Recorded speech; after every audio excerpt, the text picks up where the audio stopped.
আজকে ডিম মারা কেন খেয়েছে জানেন? আমি কিছু খোঁজ খবর নিয়েছি। নিউ ইয়র্কে আমাদের দেশের প্রতিনিধিরা গেছে। আমরা তাদেরকে কেউ পছন্দ করি আর না করি, আমাদের হয়তো পছন্দ কারো প্রতি থাকতে পারে, কারো প্রতি নাও থাকতে পারে। প্রশ্ন উঠতে পারে যে যারা গেছে এনসিপির, এরা আসলে কতটুকু যোগ্য। ওখানে এত বড় একটা বিষয় যে প্রধান উপদেষ্টার সাথে, আমাদের দেশের প্রধানের সাথে যুক্তরাষ্ট্র সফরে যারা গেছে, তাদের আসলে কতটুকু যোগ্য, কে যাওয়ার কথা ছিল, কারা যাওয়ার কথা ছিল, কাদেরকে নেওয়া হয়েছে, কাদেরকে নেওয়া হয়নি, এই নিয়ে প্রশ্ন বিশ্লেষণ থাকতে পারে। কিন্তু সর্বোপরি আমাদের যারা গেছে তারা আমাদের দেশের প্রতিনিধি। কিন্তু যেই একটা অবস্থার মুখোমুখি হয়েছে তারা সেখানে গিয়ে, এর পেছনে কারণ কি? দেখুন, আমি একটু আগে যুক্তরাষ্ট্র কথা বলেছি, বিএনপির এক নেতার সাথে কথা বলেছি। বিএনপি নেতারা জিজ্ঞাসা করলাম, কি ব্যাপার, আপনাদের লোক কোথায় ছিল? আপনারা এভাবে আপনাদের নেতারা মার খেলো, ডিম মারা খেয়েছে, ঘটনা কি? তখন তারা বলে যে ভাই, আমরা তো এখানে, আমরা যে গ্রুপ যাওয়ার কথা ছিল সেই গ্রুপকে বাদ দিয়ে আরেক গ্রুপকে থাকতে বলেছে, সেই গ্রুপ সময় মতো ছিল না, এখন আমাদের কি করা আছে? তার মানে দেখুন, সেখানেও গ্রুপিং। এই গ্রুপিংয়ের কারণে আজকে আমাদের দেশের যারা, এই যে মির্জা ফখরুল ইসলাম আলমগীরের মতো একজন সিনিয়র মানুষ, একজন স্বচ্ছ রাজনীতিবিদ, তিনি আজকে অপদস্থের শিকার হয়েছেন।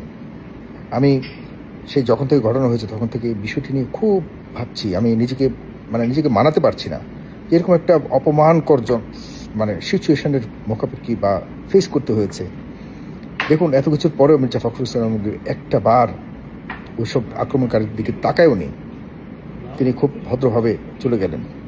এরপর আক্তারকে পেছন থেকে আপনার ডিম মারা হয়েছে। এটি খুবই দুঃখের বিষয়, এটি খুবই অপমানজনক বিষয়। আমি পরবর্তীতে যখন জিজ্ঞাসা করলাম তাহলে কারা ছিল এখানে, বলে জামাত ইসলামের সমর্থকরা ছিল। জামাত ইসলামের সমর্থকরা শেষ পর্যন্ত বিএনপির নেতা এবং এনসিপির নেতাদেরকে বাঁচিয়েছে, অন্তত বাঁচানো কি, অন্তত পক্ষে জড়িয়ে ধরে এগিয়ে দিয়েছে। দেখুন, দেশে কিন্তু এই দুই পক্ষকে দেখতে পারে না, অথচ বিদেশে দেখা গেছে যে এক পক্ষ আরেক পক্ষকে, প্রতিপক্ষকে, দেশের রাজনীতির প্রতিপক্ষকে দেখা যাচ্ছে যে বাঁচাতে গেছে। আরেকটা মেয়ে গেছে, তাসনিম জারা নামক একটা মেয়ে গেছে, তাকে কিভাবে অপমানজনকভাবে, কি বাজে ব্যবহার করেছে তার সাথে। তাকে বলেছে ওই MAGI, তাকে কর, এটা কর, ওটা কর। ছি। আমরা আওয়ামী লীগকে বলবো, আওয়ামী লীগের নেতাদেরকে বলবো, তাদেরকে সামলান, আপনারা এই দেশেরই মানুষ। এটা কোনো রাজনীতি হতে পারে না, এভাবে রাজনীতি হয় না। এটা যেটা করেছে নিউ ইয়র্কে, এটা একটা কি বলবো, শত্রুরাও এমন আচরণ করে না। এই মেয়েকে আমরাও অনেকে পছন্দ করি না, কিন্তু সে তো একটা মেয়ে মানুষ। সে গেছে, তার শারীরিকভাবে তাকে হেনস্থা করবার জন্য আরেকজনকে আহ্বান করছে যে তাকে ধরে টিপ, অমুক জায়গায় টিপ, তমুক জায়গায় টিপ। এভাবে দেখুন, আজকে নিউ ইয়র্কের মতো জায়গাতে সিকিউরিটি ওখানে স্বাধীনতা দিয়েছে বলে এ ধরনের আচরণ করেছেন। আপনাদের তো অবশ্যই বাংলাদেশে আপনাদের হয়তো ফিরবেন না, আমরা কোনোভাবেই চাই না।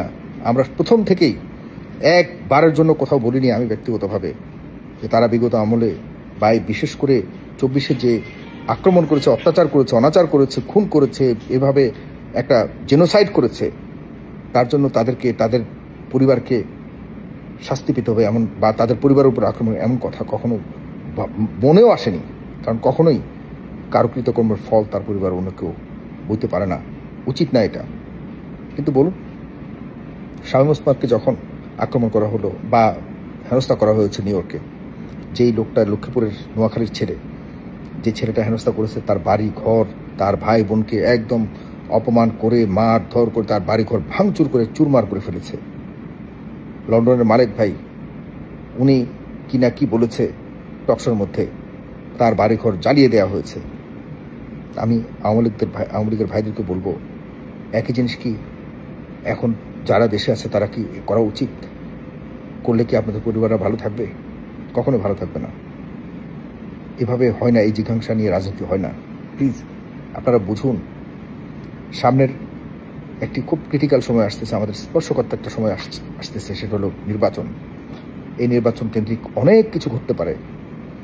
প্রতিহিংসা পরায়ণ হয়ে কখন কার উপর কেমন ধরনের কি হয়ে যেতে পারে আল্লাহ মালুম। আমরা ওই সিচুয়েশনের কথা ভাবতে পারি না। আপনারা ভালো কাজ করুন, আপনারা ফিরে আসার জন্য চেষ্টা করুন, তবে এটা অবশ্যই মানুষের মনকে জুগিয়ে আপনাদের যে আপনারা অপরাধ করেছেন সেটির আবারও আপনারা রিয়ালাইজ করুন, করে আবার রাজনীতি ফিরে আসার চেষ্টা করুন। তো অবশ্যই যারা অপরাধী তাদেরকে কোনোভাবে তাদেরকে ক্ষমা করা যাবে না। আমি সর্বোপরি যে কথাটি বলার জন্য এই ভিডিওটি করছি, এটি হলো যে যারা এখন বর্তমানে পাওয়ারের আশপাশে আছেন, জামাত ইসলামী, ইসলামী আন্দোলন, এনসিপি, গণ অধিকার, তারপরে আপনার বিএনপি, বিশেষ করে বিএনপি এখন সবার মুরব্বী, এখন সবচেয়ে বেশি শক্তিশালী পার্টি বিএনপি। এই বিএনপি যখন অপরাধকে গৌণ হিসেবে দেখে যখন বলবে যে আমরা ওইসব অপরাধকে অপরাধ হিসেবে দেখি না, আমরা চাই অপরাধীদেরকে আবারও পুনর্বাসন করা হোক, তখন কিন্তু আর অপরাধীরা আর অপরাধবোধ মনে করে না। তারা মনে করে যে না, আমরা সঠিক আছি। তখন যে অপরাধ তারা করছিল তার চেয়ে দ্বিগুণ অপরাধ করার মতো তাদের মনের মধ্যে শক্তি যোগান হয়। প্লিজ অপরাধীকে অপরাধী বলতে হবে, বিএনপিকে আরও সচেতন হতে হবে। যারা অপরাধী তাদেরকে অবশ্যই বিচারের সম্মুখীন করার জন্য বিএনপিকে সবচেয়ে বেশি শক্তিশালী ভূমিকা রাখতে হবে। না হলে বিএনপির এই দুর্বলতার জন্য অপরাধীরা আমাদের সামনে আরও ভয়ঙ্কর অবস্থা নিয়ে সামনে দাঁড়াবে, তখন কিচ্ছু করার থাকবে না। জামাত ইসলামকে আমরা অনেক দোষী করতে পারি, কিন্তু জামাত ইসলাম আজকে প্রমাণ দিয়েছে যে আমাদের মধ্যে যাই হোক, বিপদে আমরা একে অপরের রক্ষায় প্রাণপণ চেষ্টা করব এবং তাদেরকে নিজের সর্বশক্তি দিয়ে আমরা প্রোটেকশন দেব। এই বিষয়টি বিএনপির মধ্যে আসা উচিত। রাজনৈতিক বিরোধিতা এক জিনিস আর ঘৃণা আরেক জিনিস। আমরা চাই না ঘৃণা আর রাজনীতি হোক, আমরা চাই বিতর্ক হোক, রাজনৈতিক প্রতিপক্ষতা থাকুক, বিরোধিতা থাকুক, তবে ঘৃণার যেন আমাদের মনের মধ্যে না আসে। প্লিজ এই বিষয়গুলোকে একটু সামনে রাখুন। আমার এই কথাগুলি একটু সবার জন্য একটি উপদেশ না, পরামর্শ। যারা সমর্থকরা রয়েছেন এই বৃহৎ দলগুলোর, প্লিজ আপনারা সচেতন হন। অপরাধীকে কোনোভাবেই ছাড় দেওয়া যাবে না, তবে যারা নিরপরাধ যে কোনো দলের হোক, ইনক্লুডিং আওয়ামী লীগ, তাদের উপরও কোনোভাবে অপরাধমূলক আচরণ করা যাবে না। ধন্যবাদ।